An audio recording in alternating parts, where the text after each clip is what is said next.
Hey everyone, welcome back to the Deep Dive. We're all about getting to the heart of complex topics without drowning in information overload, and today we're tackling a pretty fascinating one, how AI is changing the way we simulate and understand economies. No, that's right. You sent over this super interesting research paper on something called EconAgent, and it's got me thinking about how we model all those complex interactions that drive our economies. With a pretty novel approach. So today we're going on a deep dive into this paper and exploring why this new method called EconAgent is making waves in the world of macroeconomics. It's all about harnessing the power of those large language models, the LLMs that everyone's talking about, to build a more realistic and insightful picture of how economies work. Exactly. Those LLMs are the brains behind those super smart chatbots that can hold conversations that seem almost human. Right, like you're chatting with a real person. Well, now researchers are figuring out how to use that same technology to simulate the actions and reactions of individuals within an entire economy. Pretty cool, right? It really is. So for our listeners who are maybe not economists or AI experts, let's break down why this is such a big deal. The paper starts by pointing out the limitations of traditional economic models. We've been using these things called agent-based models for a while now, where you essentially create virtual people and businesses and give them a set of rules to follow. Right, it's like creating a simplified miniature world inside a computer. And more recently, there's been a push towards using learning-based systems like neural networks to make those agents even more sophisticated. But the paper highlights some real challenges with both of these approaches. Yeah, you've hit the nail on the head there. The biggest hurdle is creating a virtual economy that truly mirrors the complexity and variety of a real one. It's about making those virtual people act as differently as actual people do in their economic decisions. This is what we call agent heterogeneity, a fancy term, but a really important concept. Right, because in the real world, people don't all follow the same script. Exactly. But those traditional rule-based models often oversimplify things. They assume that everyone's driven by the same one or two basic motivations. So it's like saying everyone in the simulation either saves a fixed percentage of their income or spends it all with no room for nuance. Exactly. That's going to miss a huge amount of the variation we see in real life. People have different priorities, face different constraints, and react differently to changes around them. And it's not just about individual differences. These older models can also have a hard time looking at the bigger picture over time. Right. They might focus on what an agent decides to do right now without really considering how past events and future expectations shape their choices. Think about it. When you make a financial decision, are you only looking at your current bank balance, or are you also factoring in things like your past spending habits and how you expect your income to change in the future? It's all connected. Exactly. And on top of that, creating those rules for these models in the first place requires an immense amount of expert knowledge and complex fine-tuning. You basically need a team of economists to define all the variables and tweak all the parameters to get the simulation to produce something that resembles reality. It sounds like a lot of guesswork and manual effort. And what about those newer approaches using neural networks? They sound like they could handle more complexity, but they run into their own issues, don't they? They do.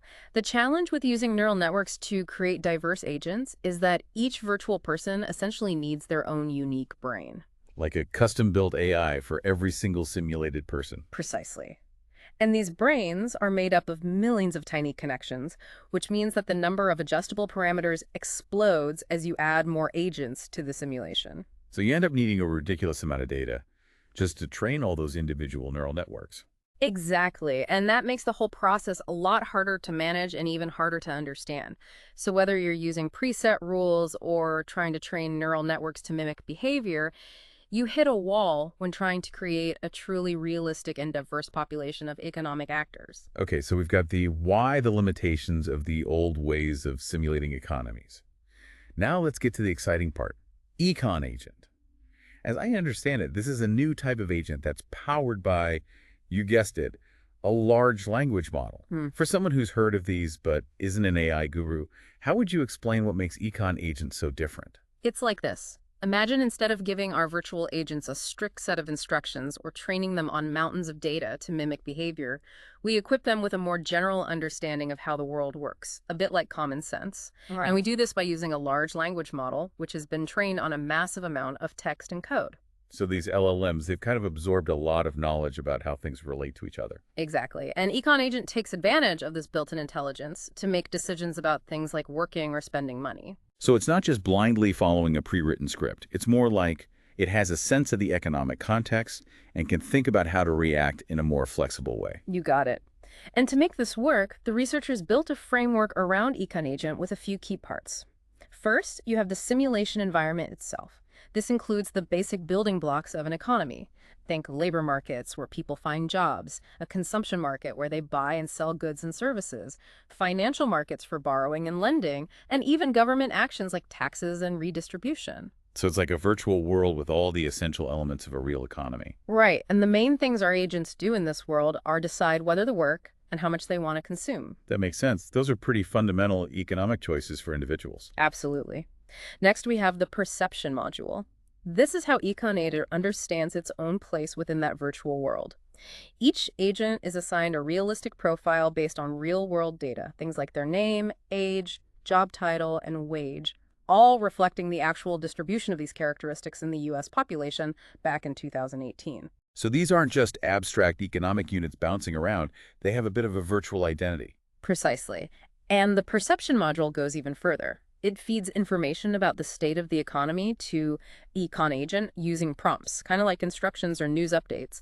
So they're getting tailored information about what's happening in their virtual world. Can you give us an example of how these prompts might influence an agent's decision-making? Sure, imagine an agent who just lost their job last month. Tough break for our virtual friend. The perception module might present a prompt like, in the previous month, you became unemployed and had no income.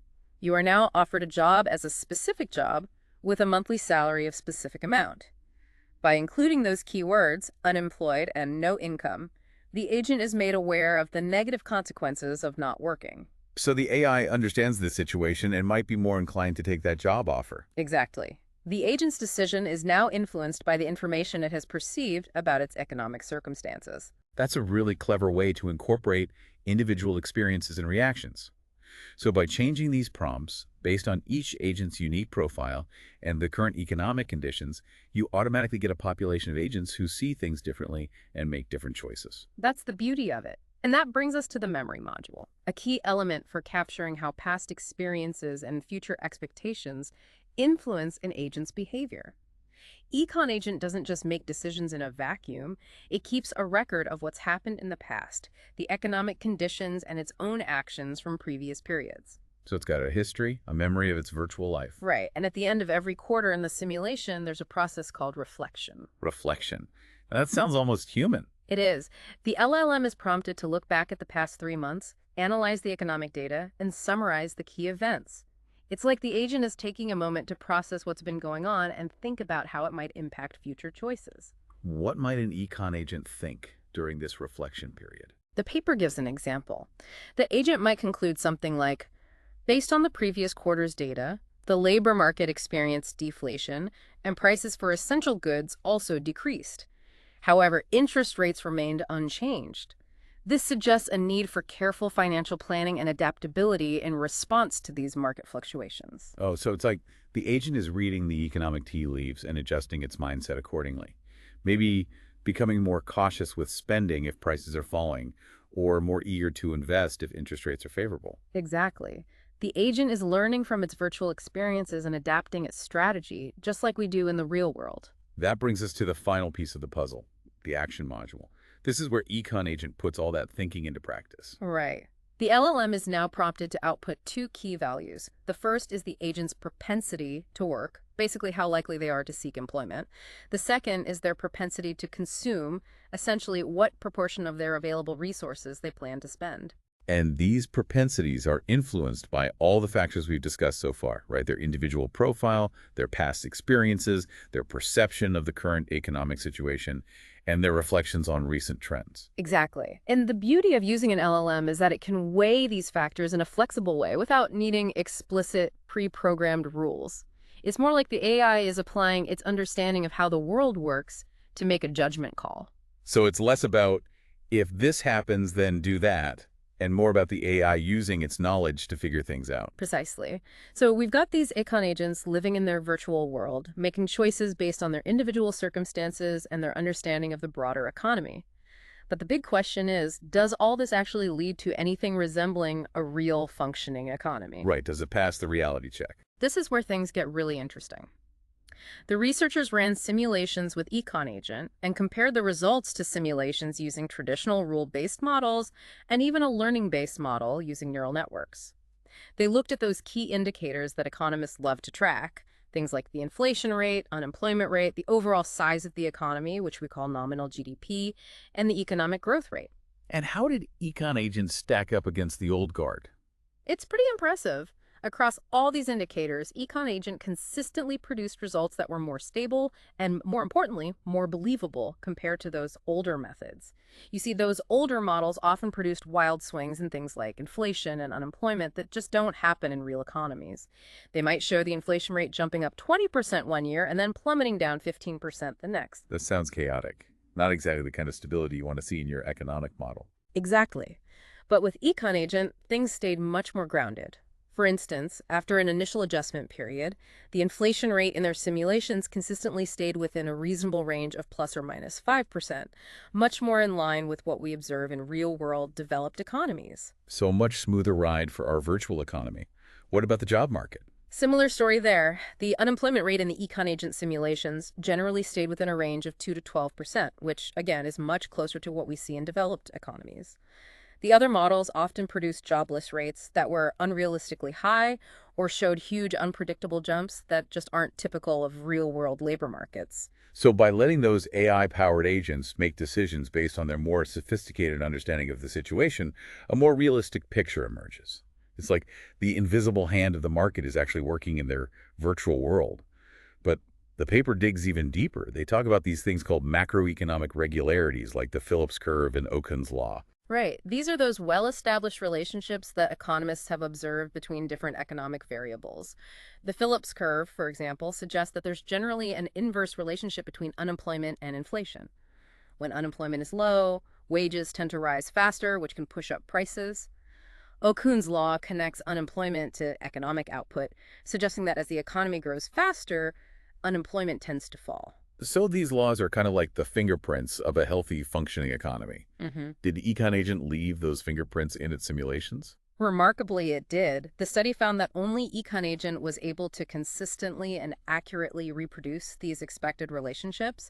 It actually showed that negative correlation between unemployment and inflation that the Phillips curve predicts, and the inverse relationship between unemployment and economic growth that Okun's law describes. So it's not just about the individual numbers looking good, it's about those underlying relationships making sense. Exactly. And this gets to the heart of what's so exciting about EconAgent.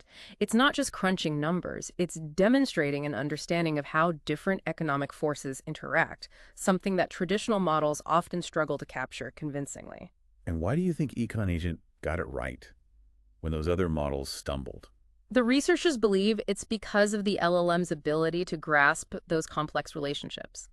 For example, when an EconAgent loses their job, the LLM understands that this will likely lead to a decrease in spending because the agent now has less income. It's making a logical connection, just like a real person would. Right. And this intuitive understanding, which is built into how the agent makes decisions, helps to create those expected inverse relationships between unemployment and inflation, and between unemployment and economic growth. It's not a pre-programmed rule, it's an emergent outcome of the agent's understanding of its own situation. So it's a more organic, bottom-up approach to simulating those macroeconomic dynamics. The paper also mentions something called ablation studies. What were they trying to learn from those? Imagine you're a scientist trying to figure out what different parts of the brain do. You might try selectively disabling certain areas to see how that affects behavior.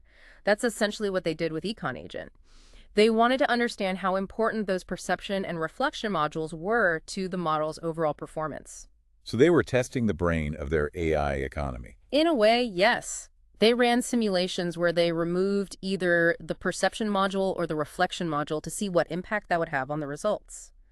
When they removed the perception module, the economic indicators became too stable, meaning the agents weren't reacting realistically to changes in the economy around them. It's like they were living in a bubble, oblivious to the ups and downs of the market. So being able to see and understand what's happening in the economic environment is crucial for creating those realistic fluctuations. What happened when they took away the ability to reflect on past experiences? When the reflection module was removed, they observed strange and unrealistic spikes in the inflation rate early on in the simulation. It was like the agents hadn't learned from past market behavior and were making some impulsive decisions. So those two modules, perception and reflection, are really the secret sauce to EconAgent's success. It seems that way. They give the agents that ability to learn and adapt, which is so essential for mimicking real-world economic behavior. So we've established that EconAgent can produce some impressive big-picture results. Right. But let's zoom in on the individual agents for a moment. Are their decisions making sense from a basic economic perspective? To answer that, the researchers dug into the nitty-gritty details of how those agents were making choices. They used a technique called regression analysis to see how factors like income, past spending habits, taxes, savings, interest rates, and the price of goods were influencing the agent's decisions about working and consuming. And did they find anything that lined up with our understanding of basic economic principles? They did, and in a big way. They found that for most agents, things like taxation, government redistribution policies, and expected income all had a significant impact on their likelihood of working. Makes sense, right? It does. If taxes are high or you don't expect to earn much, you might be less motivated to work. Exactly.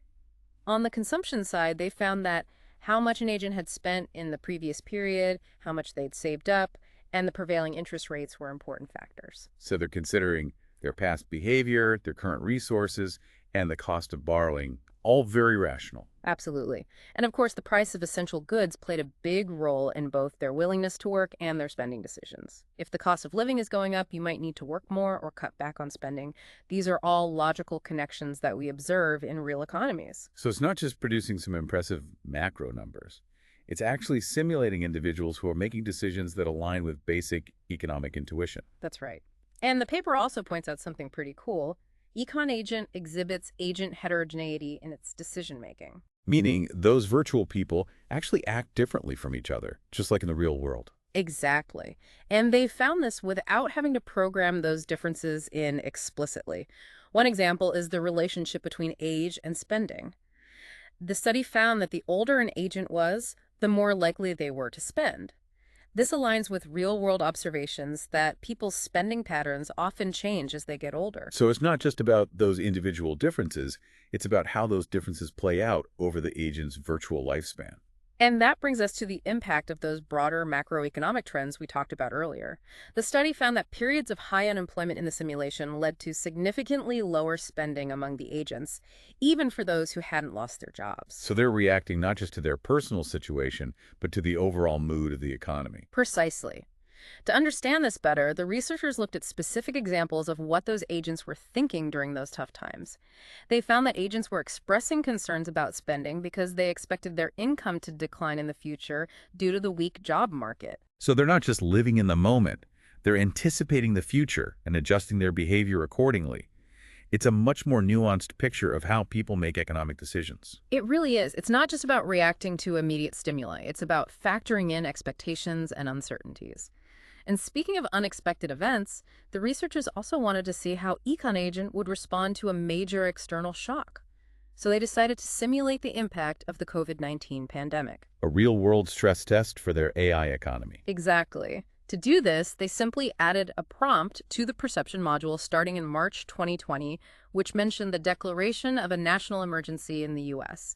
That was it. Just a single sentence about a major world event. And what happened in the simulation? As you might expect, the simulation showed a sharp spike in the unemployment rate during the first quarter of 2020, reflecting the real-world impact of the pandemic lockdowns and economic disruption. While the exact numbers weren't a perfect match to the real data, the direction and magnitude of the change were certainly there. So just by telling their AI about this major event, they were able to replicate a key economic outcome.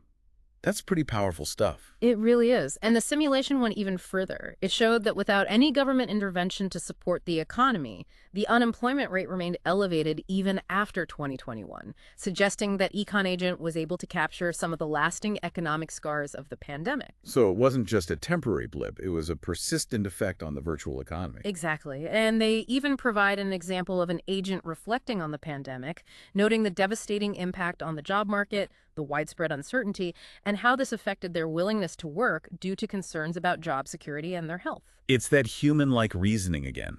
It wasn't explicitly programmed to reduce its desire to work. It arrived at that decision based on its understanding of the situation. It's a much more organic and believable way to model these kinds of responses. So it sounds like EconAgent is a pretty significant step forward, but I'm sure the researchers would be the first to admit that it's not perfect.